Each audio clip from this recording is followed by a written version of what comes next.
Welcome back to Kathy Saumi's kitchen. இன்னைக்கு வீடியோவில் ஒரு சாம்பார் ரெசிபி வெண்டைக்காய் சாம்பார் தான் செய்ய போகிறோம். வெண்டைக்காயில் அதிகமாக வளவளப்புலாம் இல்லாமல் நல்ல டேஸ்டியான சாம்பார் எப்படி செய்கிறதுன்னு பார்க்கலாம். இது சாதத்து கூட வச்சு சாப்பிட்றதுக்குலாம் ரொம்ப சூப்பராக இருக்கும். இப்போ வாங்க இது எப்படி செய்கிறதுன்னு பார்க்கலாம்.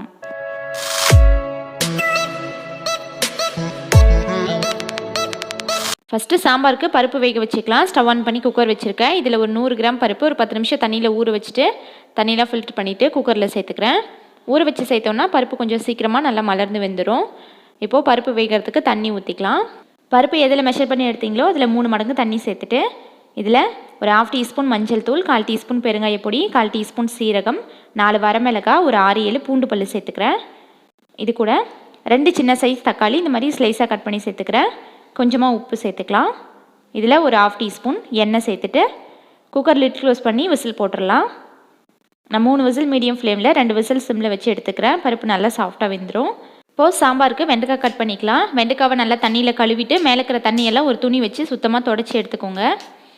இப்போ இதை இந்த மாதிரி கொஞ்சம் பெரிய சைஸாக நம்ம மோர் குழம்புக்கு போடுவோம்ல அந்த மாதிரி கட் பண்ணிக்கலாம். சாம்பாரில் போடுறதுக்கு கொஞ்சம் வெண்டைக்காய் பெருசாக தான் கட் பண்ணணும்.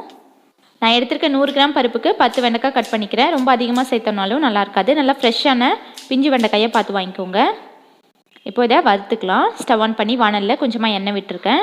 இப்போ கட் பண்ண வெண்டைக்காயெல்லாம் சேர்த்துட்டு லோ ஃப்ளேமில் ஒரு 5 நிமிஷம் இந்த மாதிரி வறுத்துக்கலாம். எந்த குழம்புக்குமே நம்ம வெண்டைக்காயை இந்த மாதிரி எண்ணெயில் ஃபஸ்ட்டே ஃப்ரை பண்ணிவிட்டு அதுக்கப்புறம் சேர்த்தோம்னா வளவளப்பு கம்மியாக இருக்கும்.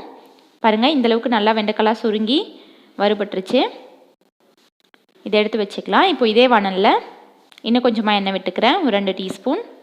இதில் ஒரு 1/4 டீஸ்பூன் கடுகு வடிச்சதுக்கப்புறமா கொஞ்சமாக கருவேப்பிலை, ஒரு பச்சை மிளகாய், ஃப்ளேவர் நல்லாயிருக்கும் சாம்பாரில் போட்டோன்னா.